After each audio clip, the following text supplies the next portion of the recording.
Hello and welcome to the Wednesday edition of The Box Seat.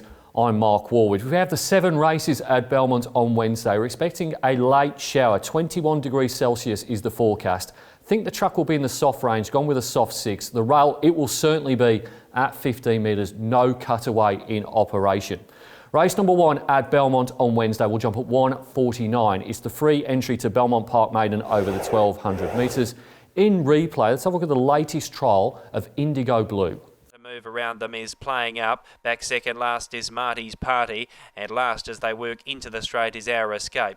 So edging one off the inside, the leader is still Indigo Blue. About 4 off the fence now, coming with the challenge on the outside is Special Feature. Ornamental Bell the inside, playing up, making the best of the progress from in behind is battling away with Sail Away With Me. Less than 100 to go now, still in front Indigo Blue from Special Feature, and Indigo Blue leads every step from Special. Pretty weak maiden to start the card at Belmont on Wednesday. Ended up with one of the first starters here, number 7, Indigo Blue. Has had the 3 trials, won the latest of those at the end of August, beating Special Feature. Now, this horse is well related. It's a full sister of 3 multiple winners, the best of which is certainly Mr. Genoa. She won the most recent trial, as we saw, and there certainly are some queries about some of the other runners here. Gate 1, Mitchell Pateman and Durant, who's leading the premiership for the trainers, goes on top. From number 3, Excerpt. Now, this horse does simply too much wrong to be a good punting conveyance. Was slow to begin last start behind Madame Torio. Was only beaten 4 lengths, however, after missing the kick. Gate number 5 here. Peter Nucky takes over from Clint Johnston Porter. Number 1, the biggest query horse, is Dark Assault. Now, this horse was 3rd in the Karrakatta Plate as a 2-year-old, but was very poor first up. I suppose the excuse might have been sat pretty close to a fast tempo behind Madame Torio in that race we referenced before, but was beaten 8 lengths. Has to prove his doubters wrong. And then number 2, Captain Burglar, went round against some of the decent 2-year-olds last year. It was about half a dozen lengths off them. Given that line through Dark Assault in the Karrakatta form, you think that Captain Burglar has got a bit to find here. Top selection in race number 1 is number 7, Indigo Blue, to beat 3, Excerpt, 1, Dark Assault and 2, Captain Burglar. Race number 2 at Belmont on Wednesday will jump at 2:24. It is the Western Race Picks Maiden over 1400 metres. In replay, let's go back a fortnight to the run of Rosso Tempesta.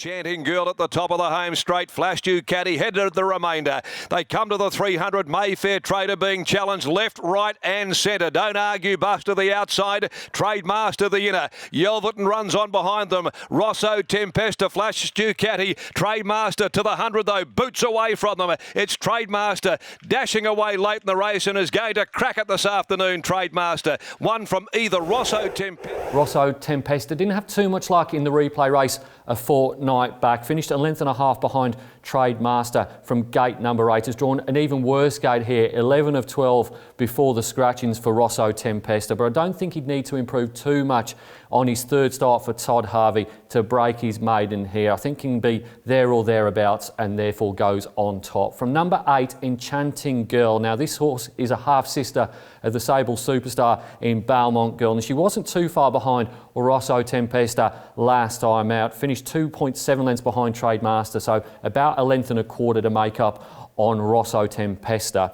Number 5 is Wicklow Princess. Now, has had 18 attempts at breaking her duck. She has drawn the inside gate here, gate number 1 for Craig Staples and Reese Radford, and did go round as favourite 3 starts ago when beaten by Pooley, who subsequently franked that form. And then number 2, Miami City, placed over the course and distance in a Saturday maiden first up, was 3rd behind Fire Goddess, beaten 3 lengths. One of its potential gates here, gate number 4, certainly could win without surprise the second up for the Pope and Turner combination. Top selection in race number 2 is number 1, Rosso Tempesta, to beat 8, Enchanting Girl, 5, Wicklow Princess and 2, Miami City.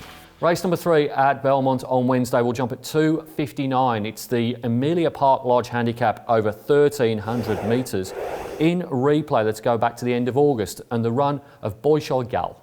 Into the field is Miss Marietta. Tightly bunched. He's going right back to the cutaway with Sons Lassou. As 4 Candles ranges up, joins Simonelly. Bolshoi Gal gets the split. Sons Lassou keeps coming with Little Flirt. Advocator is down the outside. Chatter Session. Miss Marietta. Here's a great go with 100 left to run. Bolshoi Gal, Little Flirt now. Chatter Session. Chatter Session on the outside reaches the lead. Chatter Session won it narrowly from Little. From a ratings perspective, the replay race is clearly the best form reference for this contest. contest. Boy Shalgal was third behind Chatter Session, beat in a length and a bit by that runner from the Stephen Miller yard. I think this horse has got a very good chance here. Has drawn one of the outside gates, 7 of 9. Will be there or thereabouts. Looking at the map, I think that Boy Shalgal can get a little bit of cover just off the speed and retains the services of Chris Parnham, who's quite clearly the best jockey resident in Perth at the moment. Goes on top. From number 2, Huarachi for the Durant and Jade McNaught combination. Now, this horse made amends for his first up loss behind Foxwood when winning a maiden at Belmont on the 29th of August. Was $2.50 favourite, got the job done, won by 2 lengths, but this is significantly harder than that race. And whereas Boy Shalgal drops in grade from a Class 3 to a Class 1, Huarachi goes from a maiden to a Class 1. Number 8 is Regal Dividend. Now, this horse led all of the way to win a maiden at Northam not that long ago and stays on 52.5 kilos thanks to Lakhdar Romilly's claim. He could only claim half a kilo of it last start, but he can claim all 3 of them on Wednesday. And then number 7, The Finest. Really might appreciate being ridden cold here. There's plenty of speed engaged. He's got an outside gate. Tried to be closer to the speed last time out and beaten by Alay. The run behind approach last 2 starts ago certainly good enough to feature here. Top selection in race number 3 is number 4, Boy Shalgal, to beat 2, Huarachi, 8, Regal Dividend and 7, The Finest. Race number 4 at Belmont on Wednesday will jump at 3:35. It's the Heineken 3 handicap over 1,200 metres in replay. Let's go back to the last start win of Gillespie. Side at the top of the home straight, Gillespie nursed, joined by Valago right out near the middle of the track. Valago, Gillespie together, too fat, too slow. They're stretched right across the track, one side to the other. Reaction runs on. Lookout is there. Down on the inside, EUROTRIP getting through as well. 100 left to go. Gillespie fighting tooth and nail though. Gillespie from on the inside, EUROTRIP. Gillespie has clung on. Gillespie has... Race number 4 at Belmont is a good race for a midweek card. There's some pretty talented gallopers here. Ended up with number 3, Gillespie, on top. He led all of the way to win the replay race. That was his first start for Michael Lane, and he was as strong as EUROTRIP, the horse that finished second through the line, in spite of being on the speed all of the way. So there is a weight turn around here, but I think Gillespie is a Saturday horse if they can work out his quirks. Goes on top. From number 4, EUROTRIP. Now, does meet Gillespie a kilogram better than last time out. There was about half a length between them through the line, but that last 200 metre sectional was identical for both horses, and that's why I'm in the camp here of Gillespie in this race. Number 7 is Approach. Now, this horse was narrowly beaten by EUROTRIP 2 starts ago. Didn't have a great deal of luck in that race, then came out and was really well supported to beat Star Trade at Belmont at the end of August. Got the job done that day, $2.90. Weaker race than it finds on Wednesday, but could certainly win without surprising. And then number 6, Fiery Water. Winkers go on here for the first time. Got a lovely pedigree as well. That's why they spent the money. Adam Durant and Jade McNaught combined on the 22nd of August beat Enduring Moment. That form has been franked, but it is a Class 1 horse now going around against Class 3 gallopers, and possibly even better than that in the terms of Gillespie and EUROTRIP. Top selection in race number 4 is number 3, Gillespie, to beat 4, EUROTRIP, 7, Approach and 6, Fiery Water. Race number 5 at Belmont on Wednesday will jump at 4:15. It's the Tab Touch Better Your Bet handicap over 1,200 metres in replay. Let's have a look at the last start, 6th of Shozali.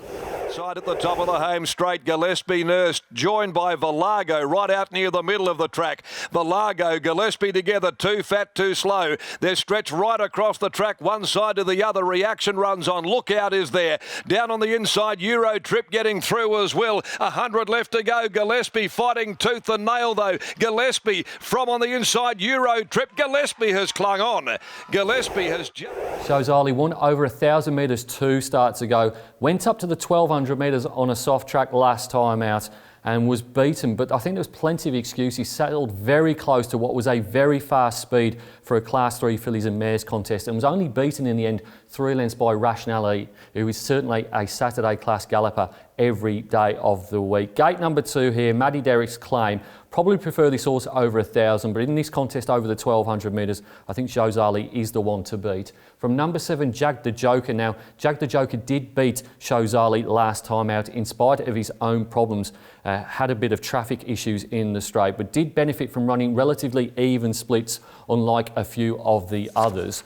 Then comes number 8, Simonelly, who bounded on jumping in this grade last time out and then was hustled to find the front in what was a fast early tempo race. Did win 2 starts ago, beating Comfort Me. Again, that form has been franked, so a chance in this contest. And then number 9, Perceived, beat both Shozali and Jag the Joker in the replay race. But unlike those two, she had no issues in running throughout.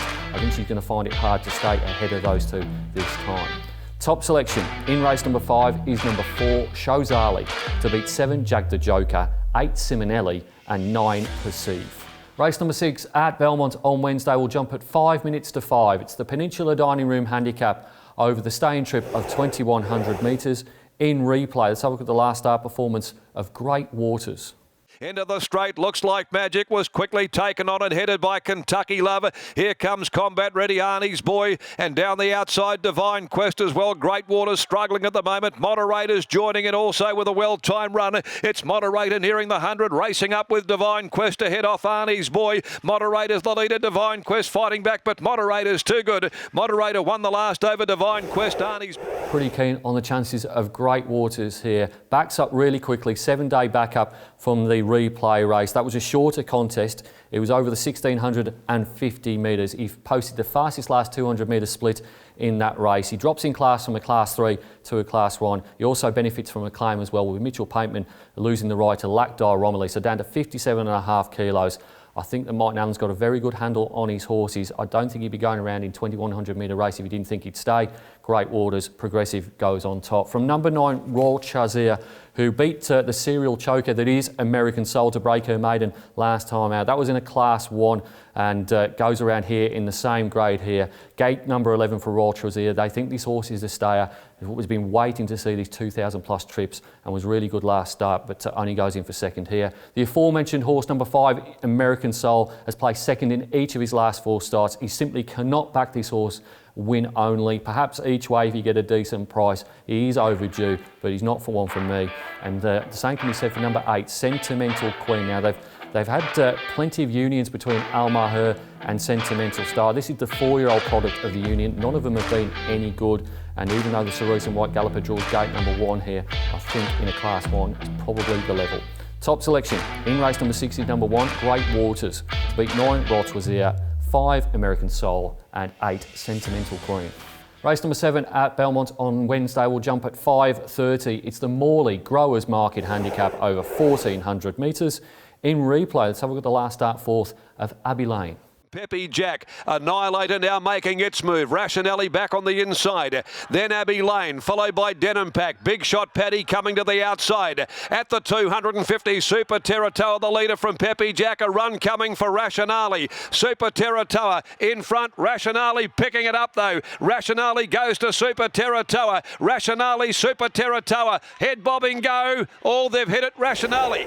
I think there's a good value betting proposition in the last. Number 9, Abbey Lane from gate number 9. Boasts the strongest last start performance, clearly in my opinion. And while Clint Johnston-Porter, who rode the horse in the replay race, has elected to ride Come Right Back on Wednesday, I think he's taken a punt on the potential of that galloper rather than proven performance. Number 9, Abbey Lane goes on top. From number 3, Come Right Back. Now this horse has won 3 from 6 and been placed in the other 3, but has beaten absolutely nothing of note in those victories. Blinkers off, winkers go on. Stable's in form, so is the jockey, but can certainly go around without mine at the anticipated odds. Number 6 is Turbo Power. Now he's a big class dropper from a 72 plus. He's had a 46-day break, and there is no one better in Perth at placing class dropping horses than Neville Parnham. The knock has to be the gate number 13, but he certainly could run well without any surprise whatsoever. And then number 4, Astronomite. He comes out of that race won by Tonkatov last week. There's 4 horses out of that race expected to go around on Wednesday. I think he's probably the pick of them, given the gates and the weights. Top selection in race number 7 is number 9, Abbey Lane, to beat 3, Come Right Back, 6, Turbo Power and 4, Astronomite. It's now time to nominate my best bets on the Belmont card. Pretty keen on 3 or 4 runners here. I think the best bets though, race number 3, number 4, Boy Shy Gal, and in race number 6, number 1, Great Waters. It's easy to stay up to date with everything that's happening at Perth Racing. You can log onto our website or you can follow us on one of our social media channels. Until next time, bye for now.